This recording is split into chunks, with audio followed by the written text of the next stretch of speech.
Flamengo, uma boa tarde pra você, porque a noite de quinta-feira, pra quem gosta do futebol brasileiro, foi uma bosta. Se você gosta da seleção brasileira ainda, a noite de quinta-feira pra você foi uma verdadeira bosta, porque dá vontade de chorar, essa é a verdade.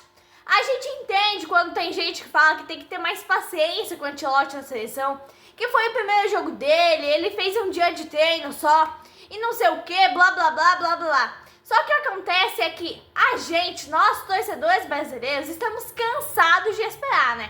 Tem que ter paciência com o Dorival Júnior, tínhamos que ter paciência com o Tite, Ramon Menezes, Fernando Diniz, enfim. Toda aquela turma de técnicos que passou pela CBF e não deu certo. Quanto tempo mais a gente vai ter que esperar? Vai ter que ter de paciência? Por exemplo, com o Vinícius Júnior. Há quanto tempo o Vinícius Júnior não faz uma boa partida pela seleção brasileira? Há quanto tempo ele não faz uma boa partida? Não cria jogadas boas? Há quanto tempo a seleção brasileira não faz um jogo que dê orgulho para o seu torcedor brasileiro? A gente entende, né, que o Ancelotti, ele acertou a zaga, a defesa do Brasil. Mas ele ainda tem que acertar o ataque e o meio de campo. Porque, na minha opinião, a única zaga boa o suficiente desse Brasil tem é a do meu Mengão, né? Outra não tem, nem a da seleção brasileira. Mas quando você assiste uma bosta de um jogo da seleção brasileira como foi, te dá sono. Aí você tira um tempinho do seu precioso tempo para assistir a estreia do Ancelotti na seleção brasileira. Só que aí você se revolta. Porque é uma revolta ainda maior quando você você se depara com Espanha e França. Quando você compara Espanha e França com Equador e Brasil, você vê que o futebol brasileiro está perdido, está no fundo do poço. Espanha e França foi um espetáculo, foi um show. A França levou 5 gols, mas fez 4. Um jogo cheio de talento, jogadas individuais, coletivas, foi um show. Aí você para assistir a bosta do jogo que foi quinta-feira à noite. Todo mundo se esconde, ninguém perde a bola, ninguém cria nada, jogadores apagados em campo. O Brasil contra o Equador, não é Argentina, não é Uruguai, não é Colômbia, que é considerada razoavelmente forte, é contra o Equador. Aí, né, tem baba-ovo que tenta te enganar e fala, não, hoje é complicado, não tem mais bobo no futebol. Quando o Equador chegou a algum lugar na Copa do Mundo? Aí o Brasil contra o Equador chutou 4 bolas ao gol em 90 minutos. 4 bolas no gol. E dessas 4, nenhuma foi tão assustadora que exigiu grande defesa do goleiro equatoriano. As pessoas tentam você enganar e enganar o torcedor brasileiro. Porque o que eu mais vi na imprensa nesses últimos dias mas o Brasil numa atuação que não foi tão boa, mas com um sistema defensivo muito bom.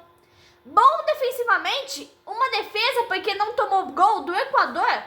É sério isso, hein? Só pode ser brincadeira, né? Porque bota esse jogador contra a Espanha do Yamal. Vai 6, vai 7, vai 8, vai até 9 se deixar. Bota esse jogador contra uma França de Doué, Mbappé e Dembélé. Bota contra o Portugal de Cristiano Ronaldo.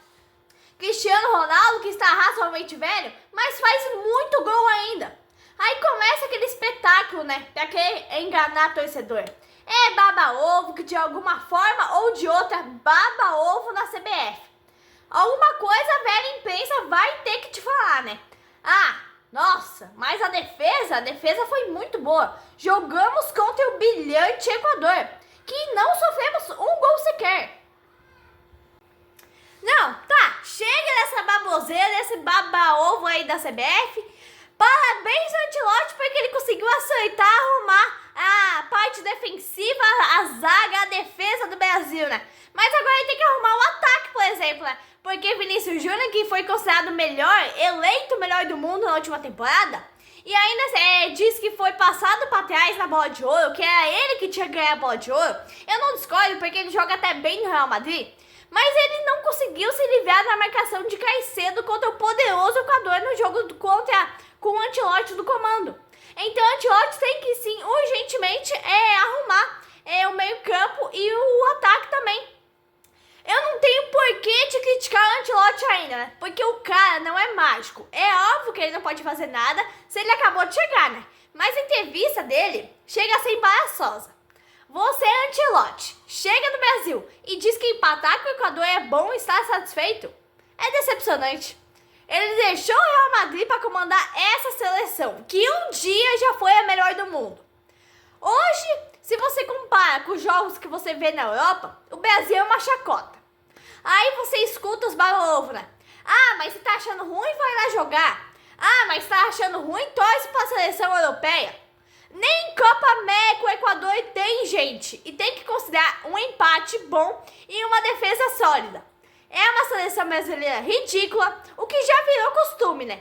Mas sempre vão tentar arrumar uma desculpinha e um jeito de varrer as coisas para debaixo do tapete. Mas a entidade que comanda o futebol brasileiro merece essa bosta de futebol que a seleção tá jogando. Porque depois que o Tite saiu, passou Ramon Menezes, Fernando Diniz e Dorival. Sabendo que eles não iam completar o ciclo para a Copa do Mundo, a CBF insistiu em colocá-los. E aí fica nessa pressãozinha, né? É óbvio que o Brasil vai passar tendo 107 classificados nas eliminatórias. Para quem já vestiu a camisa da seleção brasileira, deve ser constrangedor ver o abismo que existe entre Espanha, França, Inglaterra, Alemanha, Portugal, Argentina e seleção brasileira. É ridículo. Ancelotti vai sofrer bastante com esse time, hein? 9 gols no jogo entre França e Espanha.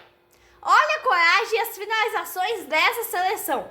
Aí você tem que ouvir que 0-0 tem que ser considerado bom. E você tem que ver nas estatísticas que o Brasil deu 4 chutes a gol. E nenhum desses 4 chutes foi assustador. Exigiu grande defesa do goleiro do Equador. Na Copa do Mundo, o Equador não vai passar das oitavas, das quartas de final. E desse jeito nem o Brasil, né? Eu já vi gerações que não consideravam o Equador como um adversário tão difícil para ficar embajulando uma defesa. Além de uma atuação ridícula da seleção, tem que aturar gente falando que o ataque do Brasil não foi bom. Ah, sério? Sério que não foi bom? Óbvio que não foi bom, foi péssimo. Eu vou contar um segredinho pra vocês. Toda a velha imprensa estava esperando 3-1, 3-0, 4-0 do Brasil contra o Equador na quinta-feira à noite. Como não aconteceu, grande parte se revoltou, né? E falou: ah, mas o Ancelotti é o primeiro jogo dele, eu já esperava 0-0, porque o Equador é um time muito forte. Mas se tivesse ganhado e antecipado a classificação, ter conseguido um lugar melhor nas classificatórias, a velha mídia, a velha imprensa ia falar bem assim: ah, eu já esperava. Ancelotti é o melhor treinador do mundo, ele tem que fazer essa seleção jogar. É uma vergonha. Eu vi o Messi quase aposentado fazer 2 lançamentos deixando o jogador da Argentina na cara do gol. É brincadeira mesmo. É só na seleção brasileira que ninguém faz nada. 4 chutes a gol em 90 minutos. Esse time do Brasil é um time frouxo, um time que não arrisca. É um time que não merece a fama que tem, né?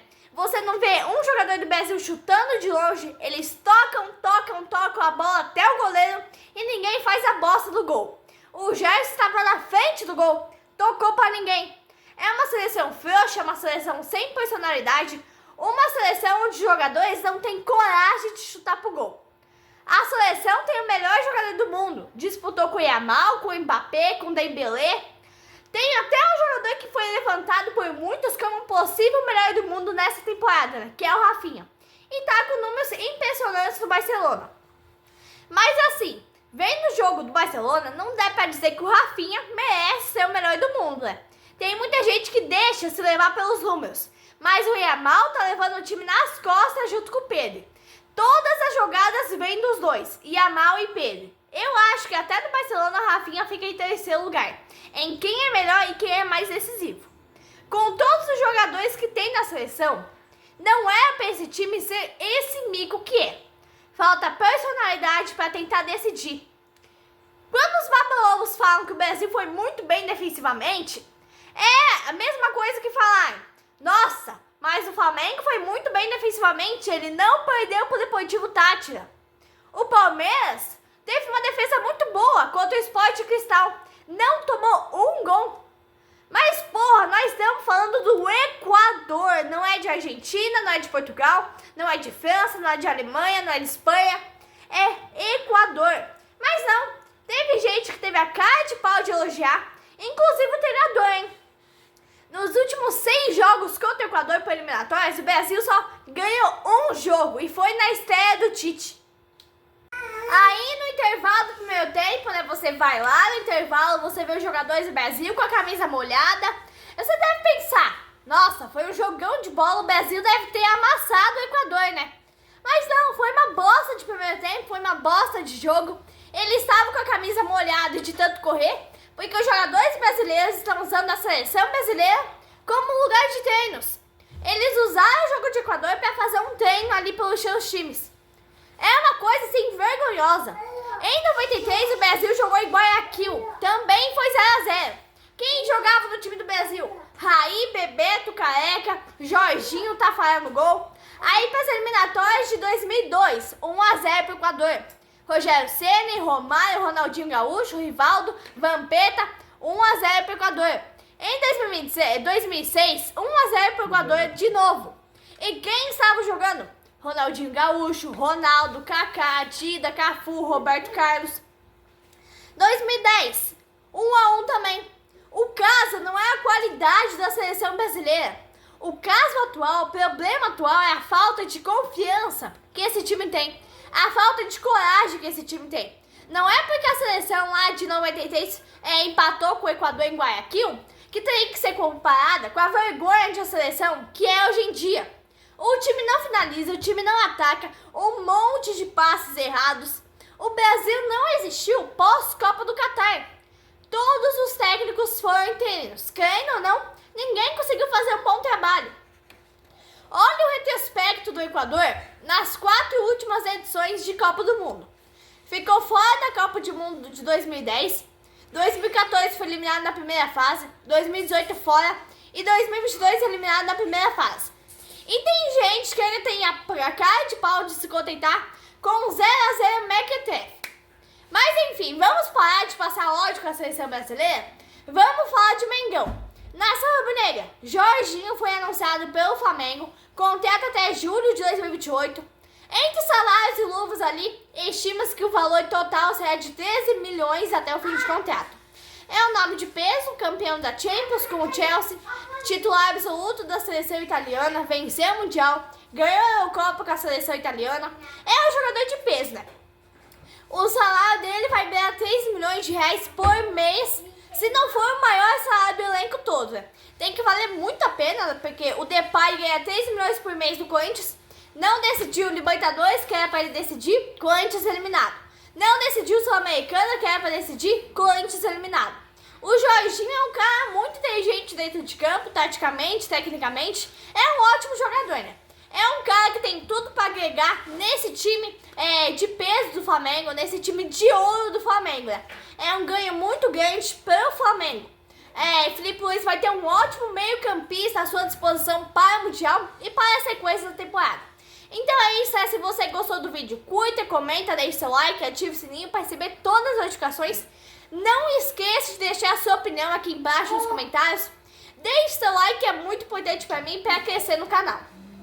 Então, um abraço a todos, lembrando que eu posso voltar a qualquer momento com vídeos da seleção brasileira e do meu Mengão que vai disputar a Supercopa de Mundo de clubes nesse ano agora, em junho. De junho até julho, né? Eu vou estar aqui com meus vídeos, escalação de Felipe Luiz, minha resenha, minha análise pós-jogo. Abraço da seleção brasileira!